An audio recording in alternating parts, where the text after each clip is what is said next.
My mill demanded that I give up the house I bought because it's too big for a childless woman like me, and that my Sil, who's expecting her sixth child with an unreliable father, deserves it more. I, 34F, recently bought my dream home after years of saving and working my way up in my career.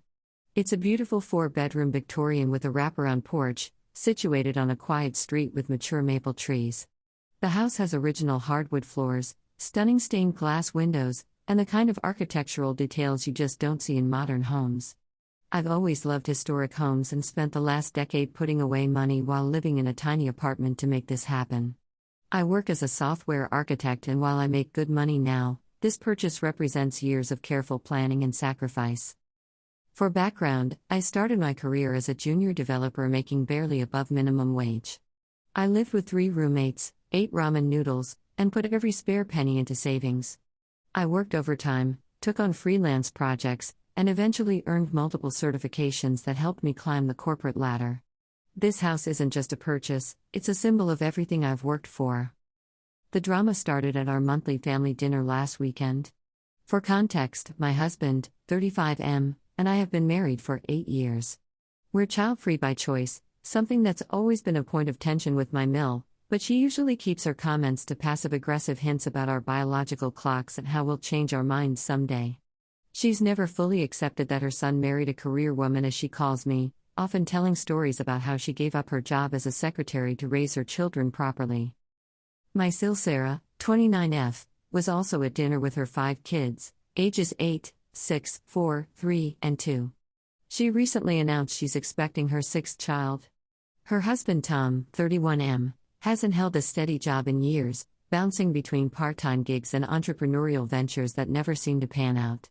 His latest scheme involves dropshipping motivational t-shirts, but like all his previous ventures, crypto trading, multi-level marketing, life coaching, it's not providing stable income. They currently live in a cramped 3-bedroom rental, and Sarah's constantly posting on Facebook about their struggles to make ends meet, usually followed by links to her various donation registries. During dinner, I was excitedly showing some photos of the renovation progress on my house to my bill when my mill suddenly slammed her hand on the table, causing everyone to jump. The conversation that followed still feels surreal. Mill, I've been thinking about this situation, and it's completely ridiculous. You need to sell that house to Sarah and Tom. Me, laughing, thinking she was joking. What? Mill, I'm serious. It's absolutely selfish for you and John, my husband, to have such a large house when you've made the choice not to have children. Sarah has 5 beautiful grandchildren and another on the way. They need the space more than you do. I was stunned into silence, but she wasn't done. Mill, you could easily go back to your apartment. It's not like you need a yard or extra bedrooms. Sarah's children deserve a stable home with room to grow. As a mother, she should be prioritized. Those children are our family's future. At this point, Sarah was nodding along enthusiastically while her kids were running wild through the house. The youngest had already broken a vase, and the oldest was drawing on the wallpaper with markers. Neither Sarah nor Tom made any attempt to control them. Sarah, Mom's right. Think about the children. Caden and Brayden are sharing a room with Jaden, and Caden and Raiden are crammed into what's basically a closet. Yes, those are their actual names, don't get me started. Me, that's not happening. I bought this house with my own money, and it's not for sale. Mill, don't be so selfish. Family helps family. You make plenty of money, you can find another house. Sarah's children need this now. What kind of aunt are you? My husband finally spoke up, Mom, this is ridiculous. We bought that house because we loved it and worked hard for it. Sarah's family planning isn't our responsibility. Sarah burst into tears. Of course you'd say that. You don't understand how hard it is. We're bursting at the seams in our rental, and the landlord keeps raising the rent.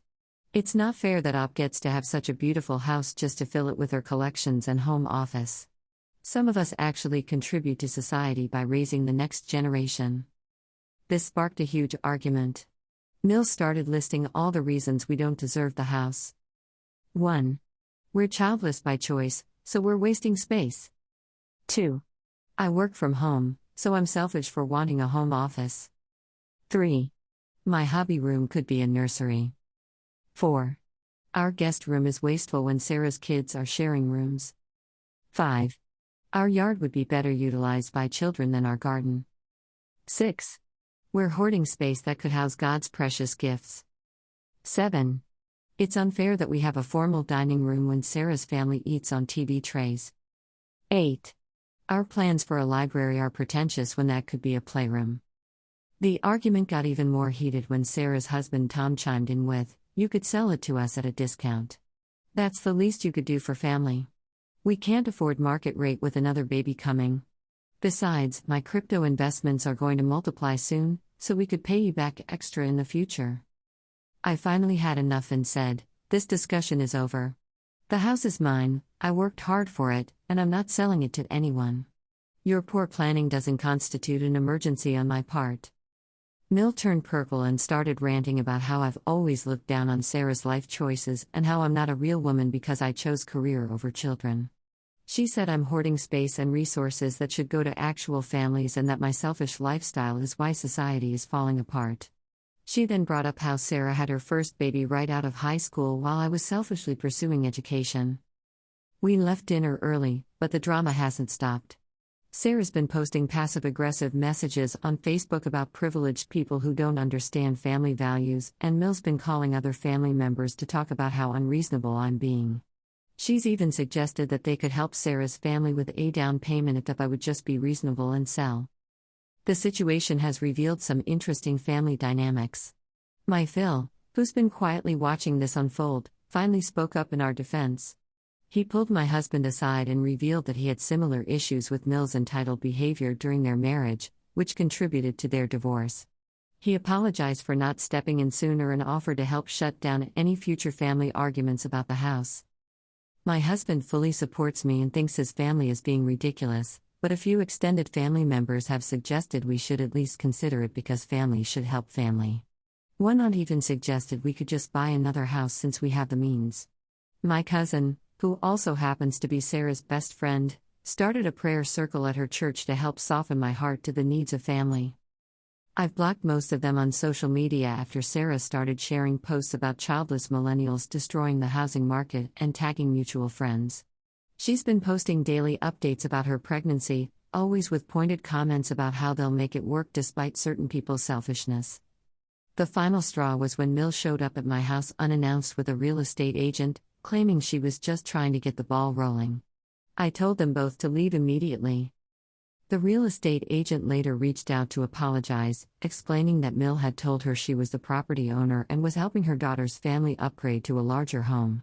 She was mortified when I explained the situation and promised to spread the word to other agents in the area not to work with Mill. My husband says I shouldn't feel guilty, but part of me wonders if I'm being heartless. Yes, it's my house that I worked hard for, but Sarah does have 5, soon to be 6, kids in a small space. Then again, she and Tom chose to have all those children without having stable finances or a plan for housing them. Edit, wow, this blew up. Thank you for all the responses. To answer some common questions. 1. Yes, Sarah and Tom knew their financial situation when they decided to have more kids. Each pregnancy has been celebrated as a blessing regardless of their circumstances. 2. The house was not inherited or gifted. I saved for years and got a mortgage based on my income. My husband supported the purchase, but most of the down payment came from my savings. 3. No, I haven't been rubbing my success in their faces.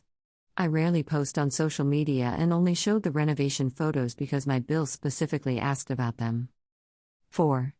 Mill has a history of favoring Sarah because she followed the traditional path while I chose career and education first. 5. Yes, all the kids' names really do end in Aiden. Sarah says it makes them feel like a match set. 6. Tom's business ventures have cost them money consistently. The MLM phase alone put them $15,000 in debt. Update 1. Things have escalated. Mill has now started calling my workplace trying to find out my salary to prove I can afford another house. HR informed me and blocked her number. She's also been telling neighbors that we're evicting Sarah's family, who have never lived here, and trying to organize a protest. My husband has put his foot down and told his mother she's not welcome in our home until she apologizes and accepts our boundaries. Sarah's latest Facebook post suggests she's praying for people who place material wealth above family, and several relatives have picked sides. She's also started a GoFundMe titled Help a Growing Family Find a Home After Being Denied by Wealthy Relatives. It's filled with misleading information and photos of our house that she took while driving by. My husband and I have decided to take a break from family gatherings until this blows over. We've installed security cameras after finding Sarah's oldest kid putting notes in our mailbox, clearly written by an adult, about how selfish Auntie is making Mommy cry. We're documenting everything in case this escalates further. Update 2: the situation has somehow gotten even worse. Last weekend, we came home from a dinner out to find Sarah, Tom, and all 5 kids having a prayer circle on our front lawn. They had signs saying things like God wants children here and Auntie's house equals kids' house. Several church members were with them, though they looked uncomfortable when we explained the situation. We had to call the police to have them removed, and now Sarah's posting about how we're persecuting her for her faith. To the people suggesting I let them rent it, absolutely not. Given their history with rentals and the entitled attitude they've shown, I can't imagine that ending well. This house is my dream home, not an investment property, and I intend to live in it for many years to come. The suggestions about letting them rent their current place while we help with the down payment on something bigger are also a no. They've already borrowed, and never repaid, money from various family members for Tom's business ventures. Update 3: a small bit of karma. Tom's latest business venture was apparently skirting some legal issues. He was using copyrighted designs on his motivational shirts, and now they're being sued. Mill's trying to organize a family fund to help with legal fees, but most relatives are finally seeing the pattern of enabling bad behavior. Sarah's now saying this legal trouble is somehow my fault because the stress of not having a bigger house forced Tom to rush his business plans. She's also claiming that if they had our house, Tom could run his business properly because he'd have a home office. Apparently my home office is stealing opportunities from him too. Final update, 6 months later. First, thank you all for the incredible support throughout this ordeal. Your advice and validation helped us stay strong during some really difficult moments. A lot has happened, so I'll break this down into sections. The renovation is finally complete, and our home is everything we dreamed it would be. We've converted one of the spare rooms into a beautiful library/reading room, complete with built-in bookshelves, a window seat, and restored original Victorian details. The garden is thriving. We've expanded beyond the vegetable patch and now have a butterfly garden, herb section, and a small greenhouse. We donate fresh produce to the local food bank weekly, showing that there are many ways to use space to benefit others without giving up your boundaries. The former controversial home office has become a productive space where I've been able to launch a mentorship program for women in tech, helping others achieve their career goals. The guest room that Mill called wasteful has hosted 3 different friends going through tough times, proving that childless homes can still provide sanctuary to those in need. My husband and I are in counseling, both individually and as a couple. It's been incredibly helpful in processing the family trauma and setting healthy boundaries. We're maintaining low contact with his side of the family, though there have been some surprising developments. Several cousins and aunts who initially sided with Sarah have reached out to apologize.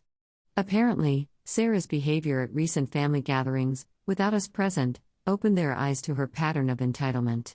She tried similar manipulation tactics to get other relatives to share their blessings with her family, including demanding her cousin's vacation timeshare and trying to guilt her uncle into co-signing a loan. Phil has become an unexpected ally. After his initial support, he's taken an active role in managing his ex-wife's behavior and has become a regular visitor to our home. He recently confided that watching this situation unfold helped him process his own past trauma with Mill's controlling behavior. He's now in therapy himself and is working on building better relationships with both his children. Sarah's GoFundMe scandal had bigger repercussions than expected. After it was taken down for fraudulent claims, several church members who had donated based on her misleading story confronted her. This led to her having to explain herself to church leadership, and she's no longer allowed to use the congregation for fundraising without oversight. Her 6th pregnancy ended up being twins. She's now mom to 7 under 9, and the strain of another 2 babies seems to have finally pushed Tom toward responsibility. He's taken a regular job at his father's construction company and is slowly learning about actual work ethic. They've enrolled in financial counseling through their church and are finally addressing their spending habits. They've moved in with Mill temporarily while they try to get their finances in order. Ironically, this has somewhat backfired on Mill, who's now experiencing firsthand what it's like to have Sarah's entire family under her roof. Last we heard, she's suddenly very understanding of landlords who selfishly want to protect their properties. Mill has had her own journey of consequences. After the real estate agent incident became known in our small town, several local businesses have become wary of working with her. Her attempts to organize protests against us backfired when neighbors recognized her as the woman who had been spreading lies about us evicting Sarah's family. The final straw for many family members came at a recent wedding where she tried to turn the bride's reception speech into another rant about our hoarding of family resources. She was asked to leave, and it seems to have been a wake-up call about how her behavior has affected her social standing. She's now in therapy herself, though according to Phil, she spends most sessions trying to convince her therapist that we're the problem. She sent us a lengthy email that contained the words "I apologize" but was followed by several paragraphs of justification, so we're maintaining our distance until she can demonstrate genuine change. This situation has brought some unexpected blessings. My relationship with my own family has deepened significantly. My sister, also child-free, has been an incredible support, and we've started a monthly dinner tradition that's everything family dinner should be: supportive, fun, and drama-free. We formed closer bonds with neighbors who witnessed the lawn protest incident. Several have become close friends, and we now have regular community gatherings in our garden. One elderly neighbor even taught me her secret tomato growing techniques, saying she'd rather share her knowledge with someone who actually appreciates growing things instead of just demanding them. My company was incredibly supportive throughout Mill's attempts to contact them. They've updated their privacy policies to better protect employee information, and I've been promoted to lead architect. The flexibility of working from my home office, the one Sarah claimed was stealing opportunities, has allowed me to take on additional mentoring roles and contribute to STEM education initiatives in our community. We've hosted our first holiday party in the fully renovated house, inviting friends and supportive family members. It was a beautiful evening that proved you don't need kids to create a warm, welcoming home filled with love and laughter. We've started new traditions, including monthly dinner parties where we showcase produce from our garden and host discussions about books from our library. The security cameras are staying up, but we haven't had any incidents in months. We've documented everything just in case, but it seems the family drama has finally shifted focus away from our home. Tom's legal troubles with a copyright infringement are ongoing, but that's no longer our concern. We're cautiously optimistic about the future. While we don't expect Mill or Sarah to ever fully accept our choices, we've found peace in our decision to maintain strong boundaries. Our home has become everything we dreamed of: a sanctuary for creativity, growth, and genuine hospitality. P.S. Sarah's newest twins are named Zayden and Waden. The Aiden saga continues, but thankfully from a safe distance. Edit 5. The support continues to be overwhelming. To answer the most common questions from comments. 1. Yes, we've maintained detailed records of everything, including screenshots, security camera footage, and a log of all incidents. Our lawyer has copies. 2. No, we won't be attending the family reunion Mill is planning for this summer to heal the family divide. We're not interested in being ambushed. 3. Our garden produced over 500 pounds of vegetables for the food bank last season. We're expanding the program with help from neighbors who've joined our community growing initiative. 4. The house's historical features are all being preserved and restored properly. We're working with a preservation specialist to ensure everything is done correctly. 5. Yes, we're writing a full guide to setting boundaries with entitled family members, based on our experience and our therapist's advice. I'll share it when it's ready. Remember, folks, no is a complete sentence, and sometimes the family you choose is better than the family you're born into.